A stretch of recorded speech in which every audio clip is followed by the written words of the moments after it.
You know, and people who think I gotta gauge. I gotta look and see who is this guy before, you know, like you get into a space. Because I believe you. When every day I'm hustling, I'm thinking that's who he is.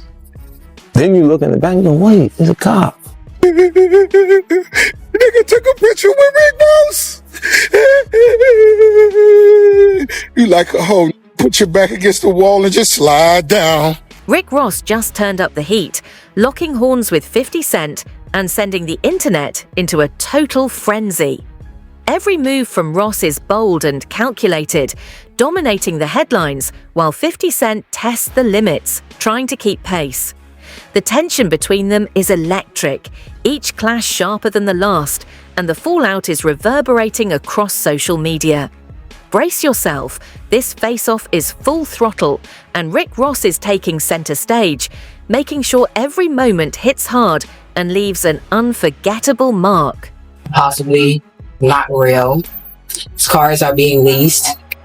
You don't know where the money came from to put a down payment on a $1 million home. And, you know, it's just sad, you know, and I just want to prove the facts today here on This Is 50. It's all real, coming from Tia.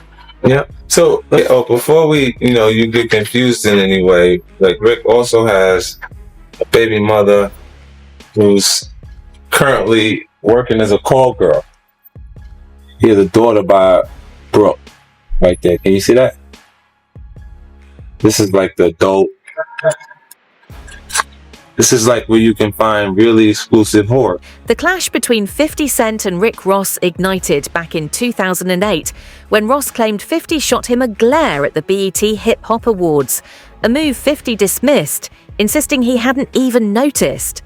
Ross struck first with mafia music, throwing pointed shots, and 50 hit back relentlessly with Officer Ricky, exposing Ross's past as a correctional officer.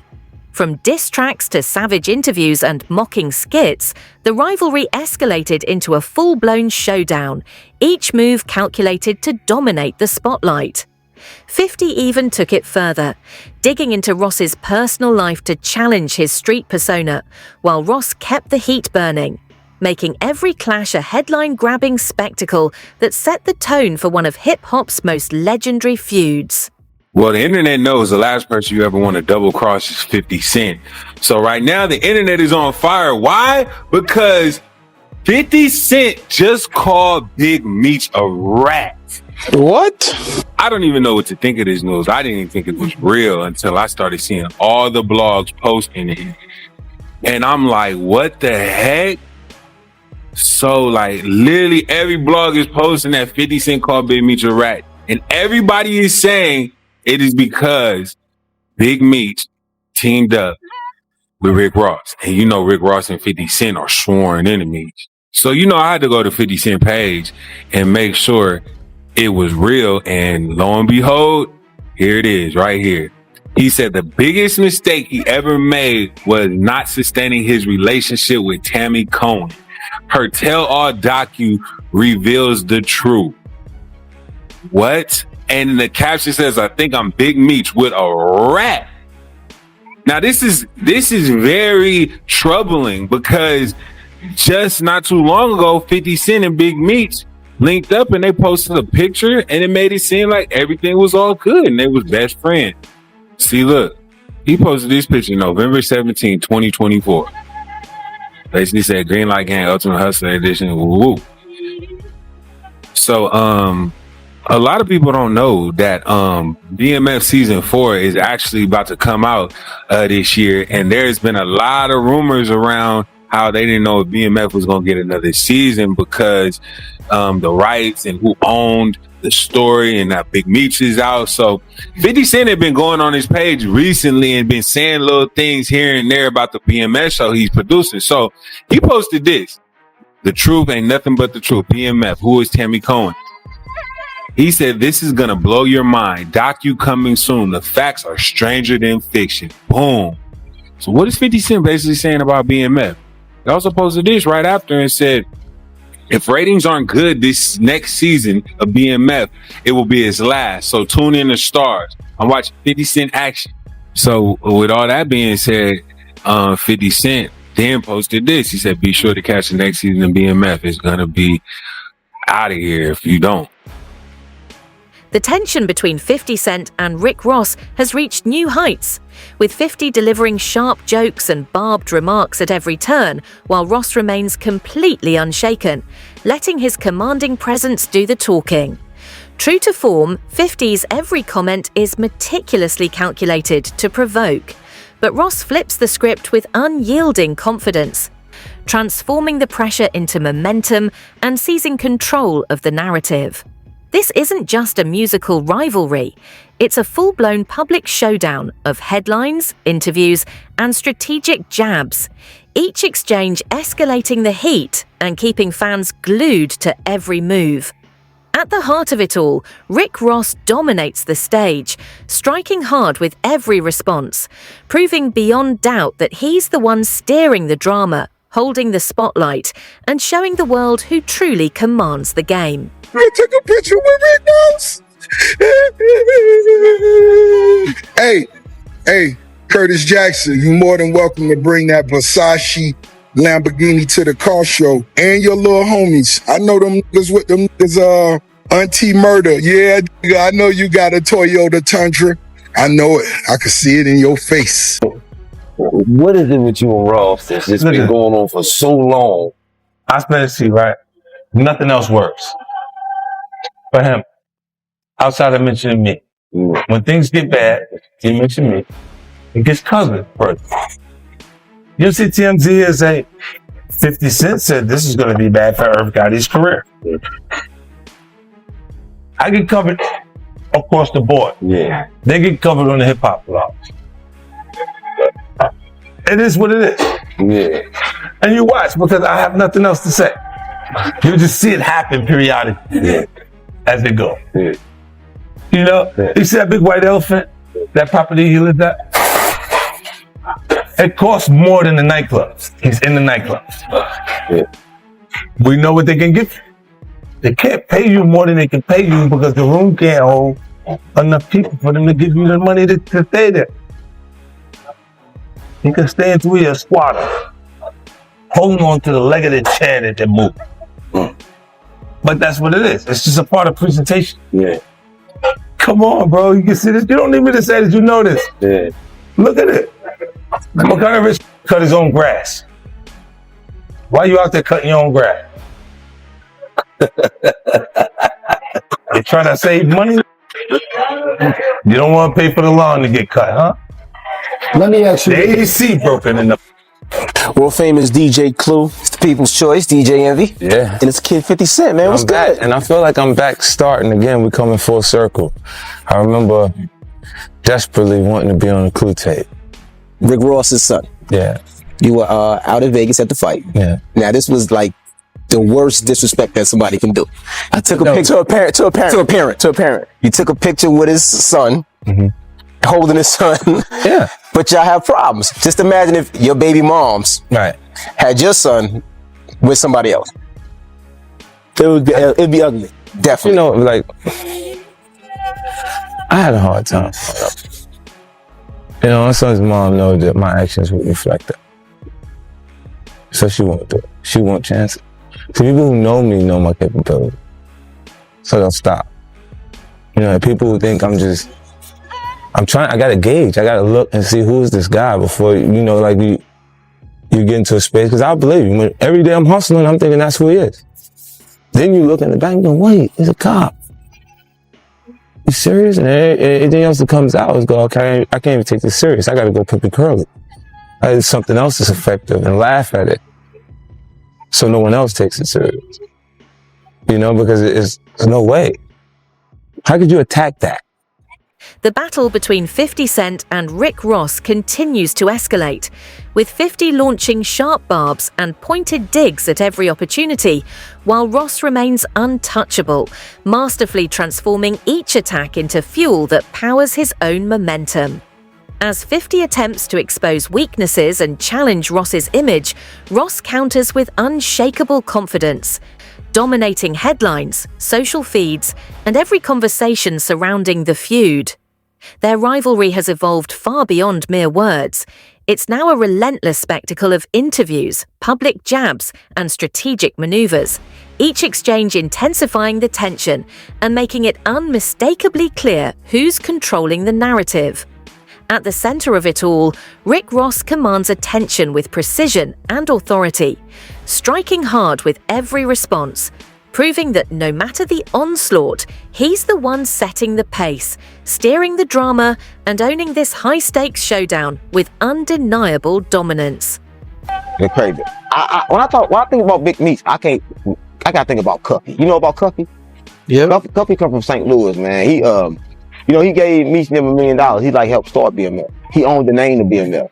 And they stole that name from him and they snitched on him and took him to jail. Right? So Meech out, so he need to really make good with that. He need to go get Cuffy. He need to go talk to Cuffy. Yeah, I interviewed Cuffy, and he's accusing Meech of cooperating. He got paperwork. So yeah, I got Cuffy right here, man. St. Louis legend. You know what I'm saying? And I know people heard me speak about Meech's paperwork situation with the last interview that we had, and a lot of people had a lot of stuff to say. They don't believe it, Blues hating. You know what I'm saying? And when I went back and I looked at everything, I was like, you know what, bro? It's only right, and only one way to really do it. You good? Only one way to really do it and just let Dog speak for itself. So I wanted him to call in, and this is him calling in during the interview. Go ahead, Cuff, man. You can introduce yourself and take the flow. Blue, what's up, man? Yes, sir. Hey, a lot of people, man, is thinking that this thing is made up or this thing is fake or that I have an axe to grind. You feel me? Right. But I'm in here with a 27-year sentence based on Demetrius Flannery, that you all know as Big Meech, and Tammy Collins, known in the paperwork as CS1. Right. Confidential Source 1. So what Big Meech did was called a third-party cooperation. So Tammy Collins signed up to be a DEA informant to give Demetrius Flannery a time cut. Plain and simple. I mean, listen, it's like if you rich and you got power, you can't be a snitch. Meech a snitch. Everybody know Meech a snitch, right? Cuffy say Meech a snitch, he a snitch. I'm from St. Louis, gang. I ain't going against my own. What Cuffy got a lie for? What he got a lie for? Meech a snitch. But St. Louis know he a snitch, right? Y'all run around praising him. We don't do that. Not in St. Louis, we know he a snitch. We believe Cuffy. St. Louis believe Cuffy. We stand behind our own, you know. Crazy how he set him up for a whole bunch of bricks and shit. Called him from jail. Remember, called him from jail, we got 200 bricks for you, and then you get there and the police there? And then Tammy Owens? Come on, gang. Come on, gang. Whole time, come on, gang. Yeah, it's true. Yeah, you gotta talk to Cuffy to know it, right? I talked to Cuffy, I talked to his daughter. Cuffy's daughter stuff about it. And she go for being rich out there. Felt like ain't nobody trying to help her neither. I'm Tamara Gatling. I'm making this recording in regards to my dad. He's Dion Gatling. Most people know him as Cuffy. But I wanted to make this recording so I can shed light on some facts. My dad was set up by one of his best friends, which is Demetrius Flannery, also known as Big Meech. My dad and Meech have been friends for 30 years plus. I've known Meech my whole life. I look at him like an uncle. Like, this situation has been completely devastating on so many different levels. And there's still so many questions that aren't answered. At this point, I can only shed light on what I know for sure to be facts. And hopefully one day I will have the complete truth. But in 2011, around that time, Meech reached out to my dad in regards to creating a BMF movie. So Meech hooked my dad up with a woman named Tammy Collins. At the time, Tammy was Meech's power of attorney. Also, she owned the life rights. So my dad was working with Meech, Tammy, T, basically trying to work on a movie deal. So finally arrested my dad and we received the discovery. He knew exactly who CS1 was. And he told me and my mom that it was Tammy Collins. At that time, we really did not want to believe. We wanted to give Meech the benefit of the doubt. It was really, really hard to believe that Meech would set my dad up. It was almost unbelievable. So we were able to like reach out, get a message to Meech, and basically let him know that Tammy was an informant. We later received a message from him saying that it had to be a misunderstanding. Just call her, she'll straighten this out. So on, so on. And at this time, my dad was like, I'm not dumb. I'm not about to call an informant.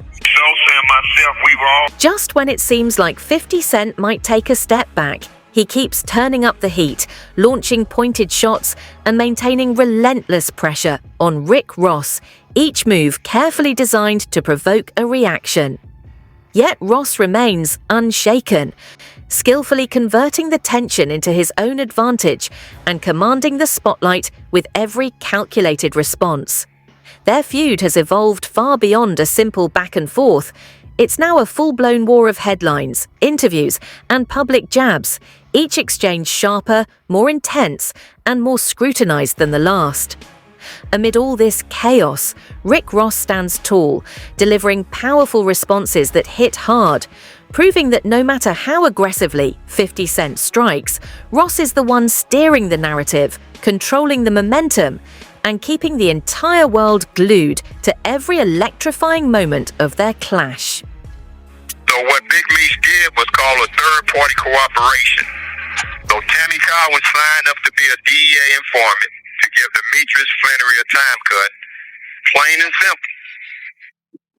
Right. So Okay, so can you break down the story? Like, how do you know this?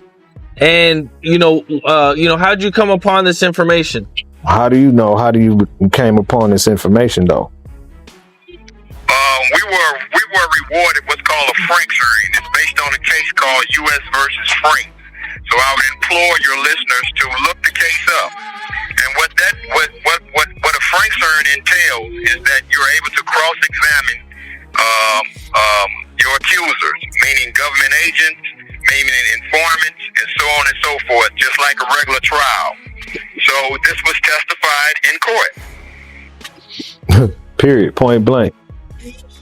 This was testified in court that I became a government informant to give Demetrius Flannery a time cut. That's what was said on the stand, bro. The lady became a government informant to give Demetrius Flannery a time cut. But I think people would ask a question of this though. This is what I got hit with a lot is, all right, then if he did it to get a time cut, then how come he still did all that time in jail? Well, what they don't understand is that he never received the time cut.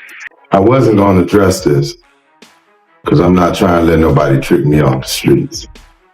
But I never folded, never told, never will. Death before dishonor, always with me. So I'm doing this for my loved ones and the support of my friends and family. Come out to the Amaran Arena, February 13th. Put all that He said, how together. did Meech have information on you and give it to Tammy so you could get caught up in it? How did that happen? So that means you got to go back to the movie. Okay, so, well, let me take them back. So, me and Tammy were working on the BMF movie. I originally had the script and paid for the script for the BMF movie, not the show that 50's doing on Stars. But I originally paid for the script for the BMF movie, so we were shopping the movie. So Tammy was involved at that time, which is CS1. So Tammy Cowan, CS1, had all Meech's life rights. right. And what year was that? This all the way back in 2010. Okay. So we proved that there was a legitimate business. Right. Legal business. Right. So, well, so let's take it back. The original target was the guy by the name of Fidel Suarez. That was a Mexican cartel member out of California. He was the initial target. Right. Fidel Suarez was the initial target out of Cali. His name is in the paperwork. Right. That's Tammy was trying to get Suarez. Oh, Meech and Tammy was trying to get Suarez. Exactly. But when the government found out she was in contact with me, they switched the investigation toward me.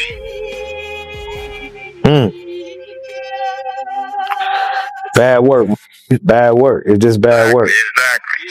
Did she help we're set trying to you up educate or your anything audience like that? on what's called third-party cooperation, and that's what we've been preaching because that's the dirty little secret. He just, all right, look, did she help set you up or anything like that? Yeah, she set me up. She the one. Bro, I broke all that down on our last interviews, bro. She listen. All right, let me explain to you what this lady did, man. She went to the police. All right, she went on a visit or something with Meech and got a play to run. Look, I need you to do this. I need you to do that. I need you to do this. I need you to do that. She left from up there talking to him and went to the police and said, look, I'm supposed to go do this and go do that and do this and do that. I told y'all we finna run the play. And they gave her the phones or whatever to hook up the wiretap. They gave her the hot phones to wiretap who she was talking to. And then she started communicating with everybody on this wiretap phone, bro. Exactly. That's how she did it. With Jack Harvey. Meech put her with Special Agent Jack Harvey. Rick Ross wasn't about to stay silent, seizing every chance to strike back at 50 Cent with razor-sharp, calculated precision, turning each diss into a statement that kept the tension rising. Branding 50 as a hypocrite, Ross masterfully flipped the narrative, redirecting the spotlight squarely onto his rival while keeping the feud simmering and fans on the edge of their seats. What started as a series of back and forths has now exploded into a full-blown public showdown, where every jab, every clapback, and every calculated move is scrutinized by an eager audience. And through it all, Rick Ross stands unwavering, commanding attention, proving not only that he refuses to back down, but that he's strategically steering the battle with confidence and dominance at every turn. Took a picture with Rick Ross. You like a hoe. Put your back against the wall and just slide down. You already know, car show going down June 7th. Get online right now, get your tickets right now. But for the hustlers, I want y'all to understand you gotta stop making business personal. Get your money. You don't know these don't know you. And for anybody going against Ricky Rose, let me have this. I've been putting my foot up you for the last 15 years.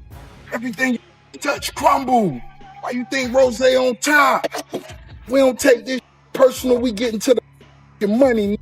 Now, Big Meech, February 13th, that concert gonna be off the hook. Putting his foot up you and leaving it in your intestine. You know what's going down. Car show bigger than ever. Ricky Rose, the biggest. Biggest boss. I've been separated myself from these broke because they don't understand the rules to the streets. You understand? Don't know owe you nothing, homie. Don't owe you nothing. Y'all get money together. Y'all get money. Keep moving. All that extra. You just don't even have a relationship with your own brothers, your own mothers and fathers. How the you gonna act like you real close with me? Stop all that fake capping. That's why you ain't got no money. You need a loan, come see the boss. When it's on, come see the boss.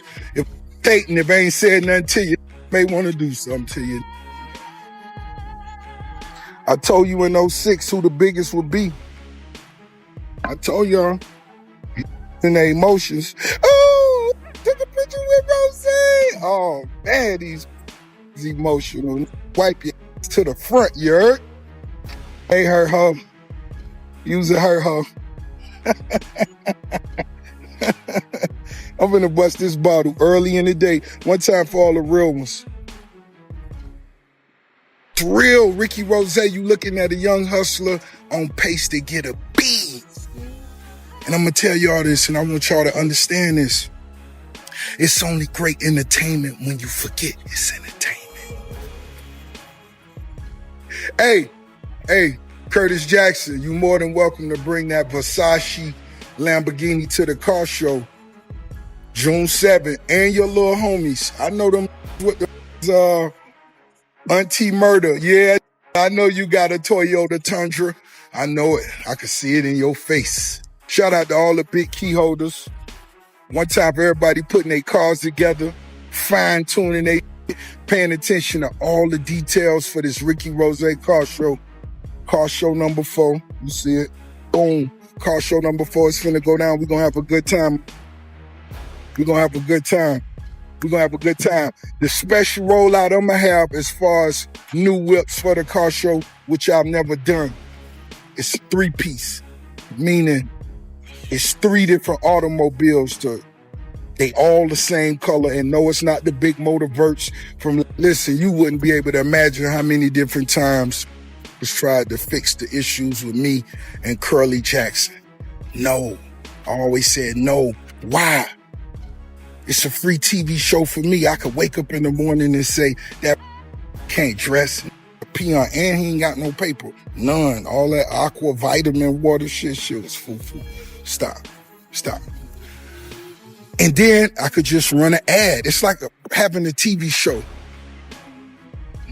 This turn the ratings up, boom, then you give them a commercial, boom, and say Rick Ross Car Show June 7th. You feel me?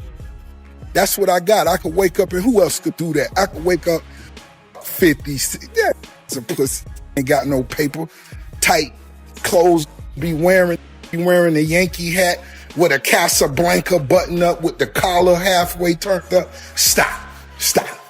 With all this blazing heat between 50 Cent and Rick Ross, the burning question on everyone's mind has to be, what will the next move be in this electrifying showdown that's got the streets and social feeds buzzing non-stop? Share your thoughts down in the comments, and if you're vibing with the intensity, smash that subscribe button to make sure you're always front and center for every wild twist, every sharp diss, and every jaw-dropping update. Keep your eyes peeled and your ears ready, because when 50 Cent and Rick Ross go head-to-head, nothing in the game stays the same, and every move could shake the industry to its core.